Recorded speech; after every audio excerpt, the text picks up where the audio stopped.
பக்தி டாக்ஸ் நேயர்களுக்கு astro KS ஐயங்காரின் பணிவான நமஸ்காரங்கள். குரு பெயர்ச்சி இந்த வருஷம் பார்த்தாலேயானால் குரு பகவான் மிதுன ராசியிலிருந்து கடக ராசிக்கு போகிறார். என்னைக்கு போகிறார்? 26/5/2026 20/10/2026 வரலாம். கிட்டத்தட்ட 5 மாதம்தான் இந்த வருஷம் இருக்க போகிறார் இந்த கடக ராசியில். குரு பகவான் என்று சொன்னாலே அவர் அதீத சுபர். அவர் பார்த்த இடம் மிகப்பெரிய ஏற்றத்தை கொடுக்கும், இருக்கிற இடமும் மிகப்பெரிய ஏற்றத்தை கொடுக்கும். குரு பகவான் பார்த்தாலும் சரி இருந்தாலும் சரி அந்த இடம் மிகப்பெரிய வளமை பெறும், ஏற்றம் பெறும். அதனால் குரு பகவான் லக்னத்திலே இருந்தார்னா திக்பலம்னு சொல்லக்கூடியது. அதனால் எந்த லக்னமாக இருந்தாலும் குரு பகவான் லக்னத்தில் இருப்பாரேயான அவர் நேர்மையானவராக இருக்கக்கூடிய வாய்ப்புகள் மிகவும் அதிகம். குருவினுடைய காரகத்துவன் புத்திர காரகன்னு சொல்லக்கூடியவர். புத்திர காரகன் தவிர வேறு என்ன அப்படின்னா தன காரகன்னு சொல்லக்கூடியவர். அதாவது பணம் வரணும் அப்படின்னா, நிறைய பணம் சேமித்து வச்சிருக்கணும் அப்படின்னா குரு பகவான் அவருடைய கடாட்சம் இருக்கணும். எந்த ஒரு விஷயத்திலும் பார்த்தாலேயானால் பணம் அதிகமாக சேர்க்கணும் அப்படின்னா குரு இருக்கணும். இந்த குரு பகவான் இந்த ஒரு ராசிக்கும் என்ன பண்ணுறார் அப்படின்றத நம்ம பார்க்கலாம். சிம்மம், மகம், பூரம், உத்திரம் இந்த 3 நட்சத்திரம் 9 பாதங்களை கொண்ட ராசி. ராசியின் அதிபதினு சொல்லக்கூடியவர் சூரியன். இந்த குரு பெயர்ச்சி பார்த்தாலேயானால் சிம்ம ராசிக்கு 12ஆம் இடத்துல வருது. அதாவது 26/5/2026 20/10/2026 வரலும் உண்டான காலகட்டத்தில் குரு பகவான் மிதுன ராசியிலிருந்து கடகராசிக்கு வரார். கடகராசிக்கு வரக்கூடிய குரு பகவான் உங்களுடைய ராசிக்கு 12ஆம் இடத்துல மறைகிறார். உங்களுக்கு பார்த்தாலேயானால் 5ஆம் அதிபதி 8ஆம் அதிபதி அவர். 5ஆம் இடம் அப்படின்னு சொல்லக்கூடியது உங்களுடைய பூர்வ புண்ணிய புத்திர ஸ்தானத்தை குறிக்கக்கூடியது. அது தவிர பார்த்தாலும் உங்களுடைய பதவி புகழ் அந்தஸ்து கௌரவத்தெல்லாம் ஏற்றக்கூடியது. அவர் 12ஆம் இடத்துல மறைகிறது அந்த அளவு விசேஷத்தை கொடுக்காது. உங்களுடைய உடல்நிலையில் நல்ல கவனமாக இருக்கிறது ரொம்பவும் நல்லது. 12ஆம் இடத்தில் இருக்கக்கூடிய குரு பகவான் நல்ல நித்திரையை கொடுப்பார். இருக்கும் இடத்தை விட்டு கொஞ்சம் வெளிநாடு வெளியூர் வெளிமாநிலம் செல்லக்கூடிய வாய்ப்பை கொடுப்பார். சுப செலவுகளை கொடுப்பார். அது தவிர பார்த்தீங்கன்னா உங்களுடைய ராசிக்கு 12ஆம் இடத்துல இருக்கிறதுனால சுப செலவுகள் நிச்சயமாக நடக்கக்கூடிய வாய்ப்புகள் உண்டு. வெளிநாடு போயிட்டு வரக்கூடிய காலகட்டமாக அமைய போகிறது. எடுத்த காரியங்களில் சிறு பின்னடைவு ஏற்படக்கூடிய வாய்ப்பு. உங்களுடைய ராசிக்கு உடல்நிலையில் சற்று பின்னடைவு இருக்கக்கூடிய வாய்ப்பு. ஏன்னா கேது பகவான் உங்களுடைய ராசியிலே இருக்கார். சுபர்கள் பார்வையும் இல்லை. குரு பகவானும் 12ஆம் இடத்துல மறைகிறார்.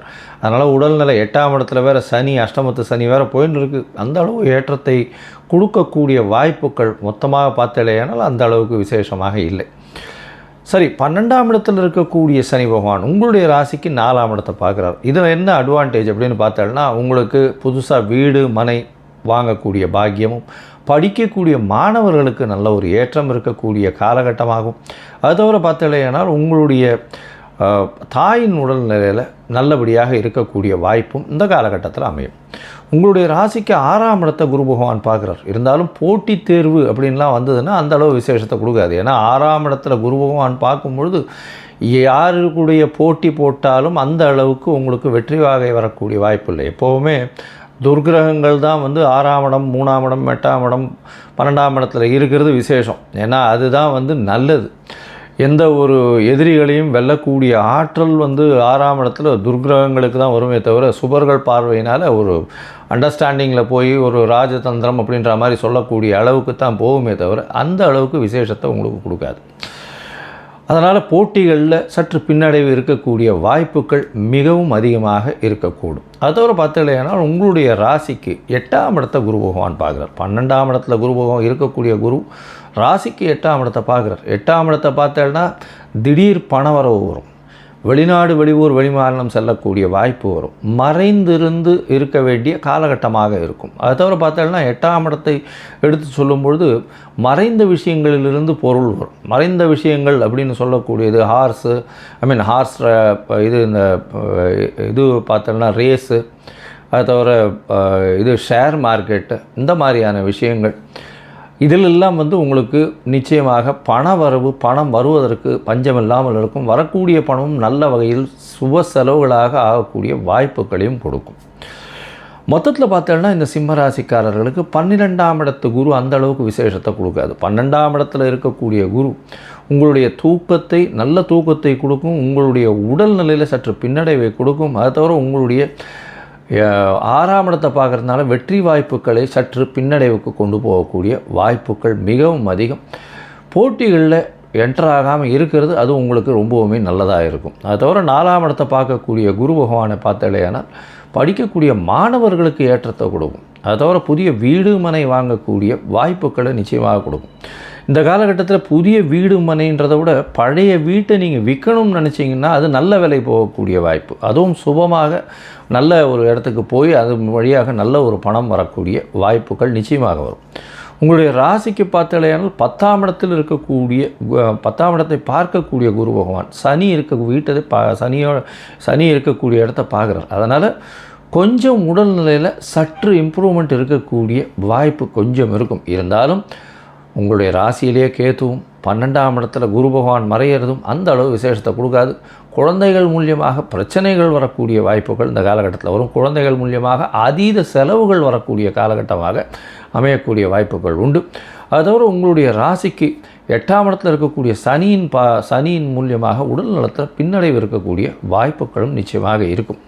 இந்த காலகட்டத்தில் உங்களுக்கு 8ஆம் இடத்தை பார்க்கக்கூடிய குரு பகவான் வெளிநாடு வெளியூர் வெளிமாநிலம் சென்று வரக்கூடிய வாய்ப்புகளை கொடுப்பார். அதுவும் 6-8 தொடர்பு வர்றதுனால வேலையின் மூலியமாக வெளியூர் வெளிமாநிலம் போகக்கூடிய வாய்ப்பு. அதுவும் ஹெச்ஆரில் இருக்கிறவங்க, கோல்டு சம்பந்தப்பட்ட, பேங்கிங் சம்பந்தப்பட்ட, அது தவிர இந்த தலைமை பொறுப்பில் இருக்கிறவங்க இவங்கெல்லாம் வெளிநாடு போயிட்டு வரக்கூடிய வாய்ப்புகளை இந்த காலகட்டத்தில் நிச்சயமாக ஏற்படுத்தி கொடுக்கக்கூடிய காலமாக அமையும்.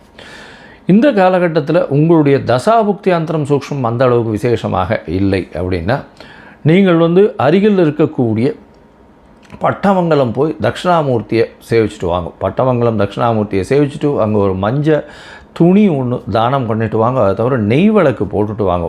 குரு பகவான் தட்சிணாமூர்த்திக்கு உண்டான பூஜைகளை பண்ணுங்க. தினமும் 3 முறையாவது நீங்கள் குருவுக்கு உண்டான அந்த காயத்ரி மந்திரத்தை சொல்லிட்டு வாங்க. அது பண்ணுறதன் மூலியமாக உங்களுக்கு வரக்கூடிய பிரச்சனைகள் நிச்சயமாக தவிடுபடியாகக்கூடிய வாய்ப்புகள் உண்டு. கன்னி, உத்திரம், ஹஸ்தம், சித்திரை இந்த 3 நட்சத்திரம் 9 பாதங்களை கொண்ட ராசி. ராசியின் அதிபதி அப்படின்னு சொல்லக்கூடியவர் புதன் உங்களுடைய ராசிநாதன். இப்போ குரு பெயர்ச்சி எந்த அளவுக்கு இருக்கும் அப்படின்னு பார்த்தோம்னா உங்களுடைய ராசிக்கு மிகப்பெரிய யோகத்தை கொடுக்கக்கூடிய காலமாக மாறப்போகிறது. 11ஆம் இடத்துல குரு பகவான் வரார். 10ஆம் இடத்துல இவ்வளோ நாள் உங்களுடைய தொழிலில் ஒரு ஆட்டத்தை கொடுத்தவர், மாற்று தொழிலுக்கு செல்ல வேண்டிய கட்டாயத்தை கொடுத்தவர், உங்களுடைய தொழிலில் மாற்றங்களை ஏற்படுத்தியவர் இப்போ 11ஆம் இடத்துக்கு போகிறார். சரி சார், இதில் என்ன ஆகும் அப்படின்னா 11ஆம் இடம்னு சொல்லக்கூடியது லாபஸ்தானம். லாபஸ்தானத்தில் தனத்தினுடைய காரகனான குருவே போய் உட்கார்றார். அப்படின்னும் பொழுது எல்லா விதமான ஏற்றம், பணம், பொருள், அந்தஸ்து, கௌரவம் எல்லாமே வரக்கூடிய வாய்ப்புகள் நிச்சயமாக உண்டு. இதை தவிர பார்த்தோம்னா இந்த குரு பகவான் உங்களுடைய ராசிக்கு 11ஆம் இடத்துல இருக்கிறதுனால மூத்த சகோதரிகள் மூலியமாக லாபங்கள் வரக்கூடிய வாய்ப்புகள் நிச்சயமாக உண்டு. அது தவிர பார்த்தோம்னா உங்களுக்கு எந்த தொழிலிலும் உங்களுக்கு தொழிலில் அதீத லாபம் கிடைக்கக்கூடிய காலகட்டமாக இது அமைய போகிறது. 2வது திருமணத்திற்கு பார்த்து கொண்டு இருப்பவர்களுக்கு கண்டிப்பாக 2வது திருமணம் ஆகக்கூடிய வாய்ப்பு. ஏன்னா 11ஆம் இடத்துலேயே உச்சம் பெற்ற குரு பகவான் நிற்கிறார். அவரே 7ஆம் அதிபதி. அதனால் கண்டிப்பாக நடக்கும். சரி, இந்த குரு பகவான் 11ஆம் இடத்துலேருந்து உங்களுடைய ராசிக்கு 3ஆம் இடத்தை பார்க்குறார், 5ஆம் இடத்தை பார்க்குறார், 7ஆம் இடத்தை பார்க்குறார். 3ஆம் இடம்னு சொல்லக்கூடியது தைரிய வீரிய ஸ்தானம்னு சொல்லக்கூடியது, இளைய சகோதரம்னு சொல்லக்கூடியது. இது எல்லாமே நல்ல ஒரு ஏற்றம் கிடைக்கக்கூடிய வாய்ப்புகள் உண்டு. ஏன்னா 3ஆம் இடம் உங்களுடைய முயற்சிகள் அனைத்தும் வெற்றி பெறக்கூடிய வாய்ப்புகள் நிச்சயமாக உண்டு. ஏன்னா 3ஆம் இடம் வலுப்பெற்று போகிறது, குரு பகவானுடைய பார்வை பெற்று போகிறதுனால அந்த இடம் சுபமாக போகிறது. அதனால் பெரிய ஏற்றம் கிடைக்கக்கூடிய வாய்ப்புகள் நிச்சயமாக உண்டு. இதை தவிர பார்த்தோம்னா 3ஆம் இடத்தை குரு பகவான் பார்க்குறார் அப்படின்ன உடனே உங்களுக்கு எழுத்துப்பணி அந்த மாதிரியான கன்னியாராசிக்காரர்களுக்கு அந்த எழுத்துப்பணி அந்த மாதிரியான விஷயங்கள் இருந்தது. ஆனால் கவிஞர்கள், கலைஞர்கள் என புதனுடைய ஆட்சி வீடு, அதுவும் மூல திரிகோண வீடுன்னு சொல்கிறதுனால இந்த மாதிரி கன்னியா ராசிக்காரர்களுக்கு இந்த கலைத்துறையில் ஒரு பெரிய ஆர்வம் இருக்கும். அந்த கலைத்துறையில் பார்த்தாலேனால் ஃப்ரண்ட் ஸ்க்ரீன் இல்லாமல் பிஹைண்ட் த ஸ்க்ரீன்னு சொல்லக்கூடிய எழுத்துத்துறை, அந்த கட்டுரை எழுதுறது, நாவலாசிரியராக இருக்கிறது, அது தவிர பாட்டு எழுதுறது, இதெல்லாம் வந்து இந்த துறையில் இருக்கிறவர்களுக்கெல்லாம் பெரிய ஏற்றம் கிடைக்கக்கூடிய வாய்ப்புகள் மிகவும் அதிகம். இதை தவிர பார்த்தாலேனால் உங்களுடைய ராசிக்கு, அதாவது 11ஆம் இடத்தில் இருக்கக்கூடிய குரு பகவான் உங்களுடைய ராசிக்கு 3ஆம் இடத்தை பார்க்குறார். அதை தவிர 5ஆம் இடம்னு சொல்லக்கூடிய மகரத்தை பார்க்குறார். 5ஆம் இடம்னு சொல்லக்கூடியது குழந்தை பிராப்தியை குறிக்கும். அதாவது இவ்வளோ நாளாக குழந்தை பாக்கியம் இல்லாதவர்களுக்கு நல்ல ஒரு குழந்தை கிடைக்கக்கூடிய வாய்ப்புகளை இந்த காலகட்டத்தில் நிச்சயமாக கொடுக்கும். குழந்தைகள் மூலியமாக பெருமை வரக்கூடிய காலகட்டமாகவும் இந்த காலகட்டம் அமைய போகிறது. உங்களுக்கு பதவி, புகழ், அந்தஸ்து, கௌரவம்லாம் வரக்கூடிய வாய்ப்புகள் மிகவும் அதிகமாக இந்த காலகட்டத்தில் கன்னியா ராசிக்காரர்களுக்கு அமையும். அது தவிர உங்களுடைய ராசிக்கு 7ஆம் இடத்தை குரு பகவான் பார்க்குறார். 7ஆம் இடத்தை பார்க்கும் பொழுது உங்களுக்கு திருமண பாக்கியம் ஏற்படும். இவ்வளோ நாளாக பார்த்தேன்னா திருமணம் தட்டின்ண்டே போயின்னு இருக்கிறவாளுக்கு குரு பலன் வந்தாச்சா அப்படின்னு கேட்பா இல்லையா, குரு பலம் இருக்கா அப்படின்னு கேட்பா இல்லையா, அந்த குரு பலம் இந்த காலகட்டத்தில் நிச்சயமாக இருக்கும். 26/5/2026 20/10/2026 வரலும் உண்டான காலகட்டத்தில் கண்டிப்பாக உங்களுக்கு திருமண பாக்கியம், திருமணம் ஆகக்கூடிய வாய்ப்புகள் மிகவும் அதிகமாக இருக்கக்கூடிய காலகட்டம். சரி, இந்த காலகட்டத்தில் மொத்தத்தில் பார்த்தீங்களேன்னா கன்னியா ராசிக்காரர்களுக்கு மிகப்பெரிய ஏற்றம் கிடைக்கக்கூடிய காலகட்டம். குருவின் மூலியமாக, அதுவும் 11ஆம் இடத்தில் குரு பகவான் போகிறதுனால அதீத லாபம் கிடைக்கக்கூடிய, எந்த தொழிலும் அதீத லாபம் கிடைக்கக்கூடிய வாய்ப்புகள் உண்டு. முயற்சிகள் எல்லாமே வெற்றி பெறும். மூத்த சகோதர சகோதரிகளோடு நல்ல ஒரு இணக்கம், அதன் மூலியமாக ஆதாயம் வரக்கூடிய வாய்ப்பு. உங்களுடைய ராசிக்கு எழுத்து பணியில் இருக்கிறவங்களுக்கு, அதை தவிர வந்து என்ஜினியரிங்கில் இருக்கிறவங்களுக்கு, அதை தவிர நுண்கிருமிகள், ஏஐ, இந்த மாதிரியான விஷயங்களில் இருக்கிறவர்களுக்கெல்லாம் பெரிய ஏற்றம் கிடைக்கக்கூடிய வாய்ப்புகள் உண்டு. ஆராய்ச்சியாளர்கள், அதாவது ரிசர்ச் அந்த நேரில், அதை தவிர வந்து இந்த புக்ஸு அதெல்லாம் வந்து லைப்ரரியன், அவர்களுக்கெல்லாம் பெரிய ஏற்றம் கிடைக்கக்கூடிய வாய்ப்புகள் இந்த காலகட்டத்தில் உண்டு. உங்களுடைய ராசிக்கு பார்த்தீங்கன்னா எழுத்து பணியில் இருக்கிறவா, பாடலாசிரியர், கவிதை எழுதுகிறவங்க, இவங்களுக்கு நல்ல ஒரு ஏற்றம் இருக்கும். உங்களுக்கு குழந்தை பிராப்தி உண்டு. அதை தவிர குழந்தைகள் மூலியமாக நல்ல ஒரு ஏற்றம் இருக்கக்கூடிய வாய்ப்புகள் இந்த காலகட்டத்தில் இருக்கும். உங்களுடைய பதவி, புகழ், அந்தஸ்து, கௌரவம் எல்லாமே வெற்றிகரமாக நல்ல ஒரு ஏற்றத்தை கிடைக்கக்கூடிய வாய்ப்புகள் இந்த காலகட்டத்தில் இருக்கும். திருமணத்திற்கு பார்த்து கொண்டிருக்கக்கூடிய இளைஞர்களுக்கு கண்டிப்பாக திருமண பாக்கியம் இந்த காலகட்டத்தில் நிச்சயமாக நடக்கும். அதை தவிர பார்த்தோம்னா பார்ட்னர்ஷிப் பிஸ்னஸில் பெரிய ஏற்றம் கிடைக்கக்கூடிய வாய்ப்புகள் இந்த காலகட்டத்தில் நிச்சயமாக இருக்கும். எதிர்பாலினத்தவர் மூலியமாக நல்ல ஒரு ஏற்றம் கிடைக்கக்கூடிய வாய்ப்புகள் மிகவும் அதிகமாக இருக்கும். இந்த குரு பயிற்சியின் பிறகு பார்த்தேன்னா உங்களுடைய தசாபுக்தி அந்தரம் சூக்ஷ்மம் அந்த அளவுக்கு இந்த கோச்சாரத்தோடு அந்த அளவுக்கு விசேஷமாக இல்லை. அப்படின்னா குரு பகவானுக்கு உண்டான எளிய பிரீத்திகள் அப்படின்னு சொல்லக்கூடிய குரு காயத்ரி மந்திரம் ஒரு நாளைக்கு 3 தரம் சொல்லிட்டு வர்றது ரொம்பவும் விசேஷம். அதை ஏற்கனவே சொல்லியிருக்கேன், பாருங்கள். அதை தவிர பார்த்தேன்னா அருகில் இருக்கக்கூடிய நவகிரக சந்நிதியில் குரு பகவானுக்கு 3 அதாவது நெய் விளக்கு போட்டுட்டே வாங்க. வியாழக்கிழமை அன்றைக்கி மினிமம் 3 வாரமாவது போடுறது ரொம்ப விசேஷத்தை கொடுக்கும். அது தவிர அந்த மூக்கு கடலையில் சுண்டல் பண்ணி அருகில் இருக்கக்கூடிய விநாயகர் கோவில்லையோ இல்லை ஆஞ்சநேயர் கோவில்லையோ கொடுத்து அதை வந்து வியாழக்கிழமை விநியோகம் பண்ண சொல்கிறது பெரிய ஏற்றத்தை கொடுக்கக்கூடிய வாய்ப்புகள் உண்டு.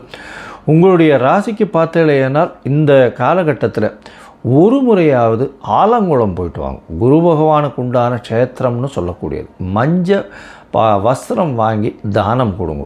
அதை தவிர வந்து பார்த்தேன்னா முடிஞ்சதுன்னா ஒரு முல்லை செடி செடி நட்டுட்டு வாங்க, இல்லைன்னா தானம் கொடுங்க.